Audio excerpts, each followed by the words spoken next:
দিয়েছিলেন 960 বছর। কত বছর? 960 বছর আল্লাহ আলাইহিস সালাম এই দুনিয়াতে বেঁচেছিলেন।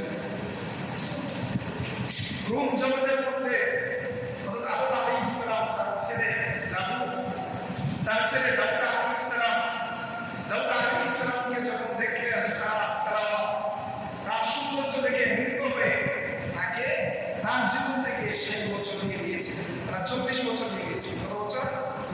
40 বছর। আল্লাহ তাআলা আদম আলাইহিস সালামকে বয়স দিয়েছিলেন 100 বছর। কত বছর? 1000 বছর। কত বছর? 1000 বছর।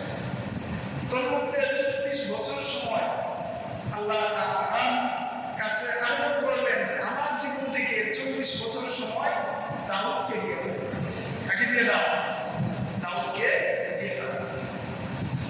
ওই দাউদ আলাইহিস সালামকে 40 বছর দিয়ে দেওয়ার কারণে হযরত আদম আলাইহিস সালাম এই পৃথিবীর মধ্যে বেঁচে ছিলেন 960 বছর। কত বছর? 960 বছর। হযরত নূহ আলাইহিস সালাম এই পৃথিবীর মধ্যে বেঁচে ছিলেন 950 বছর। কত বছর? 950 বছর। পূর্বেকার যে জাতি অতিবাহিত হয়েছে তাদের সবার এই দুনিয়ার মধ্যে তাদের সময়কাল এসেছে। তারা বেশি দিন এই পৃথিবীতে বেঁচে ছিলেন,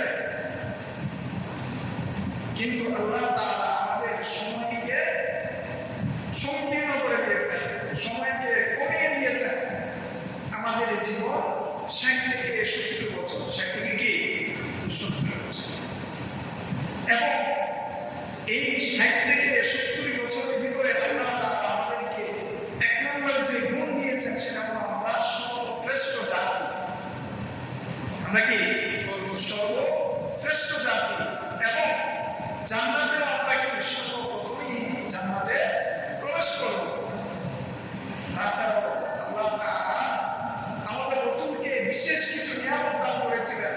তার মধ্যে অন্যতম নিয়ামত হলো আল্লাহ তাআলা আমাদেরকে কোন দুর্ভিক্ষ, কোন ধরনের মহামারীর মাধ্যমে এমন কোন মহামারী দিবেন না, এমন কোন দুর্ভিক্ষ দিবেন না যে দুর্ভিক্ষের মাধ্যমে আমরা মুসলিম জাতি সমূলে ধ্বংস হয়ে যায়। এটা আল্লাহ তাআলা আমাদেরকে উম্মতে মুহাম্মাদিকে দিবেন। তার মধ্যে এই উম্মতে মুহাম্মাদির জন্য বিশেষ বৈশিষ্ট্য হচ্ছে আল্লাহ তাআলা এই উম্মতে মুহাম্মাদিকে এমন কোন শত্রুকে ছাড়িয়ে দিবে না যে শত্রু আমাদের উপর মুসলমান হওয়ার কারণে, আমাদের উপর কর্তৃত্ব অর্জন করার কারণে আমাদের মুসলিম জাতিকে সমূলে ধ্বংস করে দিবে। এমন কোন শক্তি, এমন কোন শত্রু আমাদের উপর আল্লাহ তাআলা চাপিয়ে দিবেন না। এমন কোন শত্রু আল্লাহ তাআলা কি দিবেন না? চাপিয়ে দিবেন না। আমেরিকা যতই শক্তিশালী হোক, ইসরায়েল যতই শক্তিশালী হোক, রাসূলের এটা ভবিষ্যৎবাণী যে এই উম্মতে মুহাম্মাদি সমূলে ধ্বংস হয়ে যাবে। তার আংশিক ক্ষতিগ্রস্ত হবে, কোন দেশ ক্ষতিগ্রস্ত হবে, কোন জাতি ক্ষতিগ্রস্ত হবে, কোন অঞ্চল ক্ষতিগ্রস্ত হবে, কিন্তু পুরো মুসলিম উম্মাহ একই সাথে ধ্বংস হয়ে যাবে, সেটা এই উম্মতে মুহাম্মাদির উপর আসবে না। পূর্বেকার যে নবীরা অতিবাহিত হয়েছে তাদেরকে কি করে দেওয়া হয়েছে? পুরো জাতিকে মাটির নিচে নামিয়ে দেওয়া হয়েছে। না হয় এই পৃথিবীর মধ্যে যে পরিমাণ নাফরমানিতে আমরা লিপ্ত আছি, যে পরিমাণ আল্লাহ তাআলার অবাধ্যতায় আমরা লিপ্ত আছি, সেই কারণে আল্লাহ তাআলা কোন এক জাতির মাধ্যমে আমাদেরকে ধ্বংস করে দিতে পারে। আসমানি আযাবের মাধ্যমে আল্লাহ তাআলা আমাদেরকে ধ্বংস করে দিতে পারে। শুধু রাসূল সাল্লাল্লাহু আলাইহি ওয়াসাল্লামের বিশেষ দোয়া, এই উম্মতে মুহাম্মাদির বিশেষ বৈশিষ্ট্যের কারণে আল্লাহ তাআলা আমাদেরকে সমূলে ধ্বংস করে দেন বা সমূলে ধ্বংস করছেন। আমাদের এই 60 থেকে 70 বছরের জিন্দেগির মধ্যে আল্লাহ তাআলা এই বর্তমান সময়ের যে টেকনোলজি, এই বর্তমান সময়ের যে প্রযুক্তি, এই প্রযুক্তির কারণে আমরা দুনিয়াটাকে তারা 1000 বছরে যতটুকু করত তার চেয়ে আমরা বেশি করতেছি। মাস কি মাস যেখানে যে রাস্তা চলতে আমাদের সময় চলে গেল, বর্তমান এই টেকনোলজি তথ্য প্রযুক্তি এবং এই উন্নয়নের যুগে আমরা তার চেয়ে দুনিয়ার মধ্যে বেশি ভোগ করতেছি। এই 70 বছরে বা 60 বছরে বা 10 বছরে যদি কেউ পায়, তার কাছে যদি এই দুনিয়ার বিলাসিতার জন্য টাকা পয়সা থাকে, তাহলে সে 10 বছরে আগেকার মানুষের হাজার হাজার বছরের চেয়ে বেশি উপভোগ করতে পারে। পারে কি পারে না?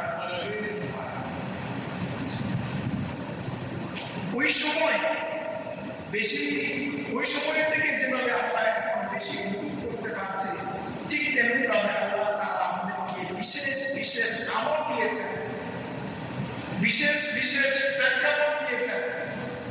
ওই প্রেক্ষাপটের মাধ্যমে আল্লাহ তাআলা আমাদেরকে সওয়াব বেশি অর্জন করার সুযোগও দিয়েছেন। সওয়াব বেশি অর্জন করার কি দিয়েছেন? সুযোগও দিয়েছেন।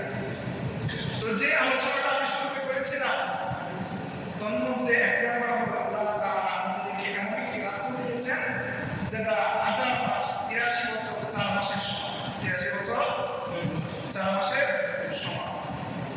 আর সামনে আমাদের যে আমল, এই শাওয়াল মাস, সেই শাওয়াল মাসের যে আমল, সহিহ মুসলিমের 2813 নম্বর হাদিসে আল্লাহ রাসূল সাল্লাল্লাহু আলাইহি ওয়াসাল্লাম বলেন, মান সাল্লা রমাদান সুম্মা আতবা'াহু সিত্তান মিন শাওয়াল কানা কাসিয়ামিদ দাহর। যে ব্যক্তি রমজানের পরিপূর্ণভাবে 30 রোজা পালন করল, যদি 29 মাস হয় 29টি রোজা পরিপূর্ণ পালন করলো, পরিপূর্ণভাবে রমজানের 30টি রোজা রাখলো, সুন্নাহ আতবা'াহু সিত্তান মিন শাওয়াল, তারপর যদি সে এই শাওয়াল মাসে আরো 6টি রোজা রাখে, কয়টি রোজা? 6টি রোজা রাখে, কানা কাসিয়ামিদ দাহর, তাহলে তার রমজানের 30 রোজা এবং শাওয়ালের 6 রোজা মিলে তার সারা বছর নফল রোজা রাখার যে পরিমাণ সওয়াব, সেই পরিমাণ সওয়াব আল্লাহ তাআলা তাকে আমলনামায় দিয়ে দিবেন। সুবহানাল্লাহ। আমরা সবাই রাখবো তো শাওয়ালের 6 রোজা? অনুরূপভাবে আল্লাহ তাআলা বিশেষ কিছু আমল দিয়েছেন, যে আমলের মাধ্যমে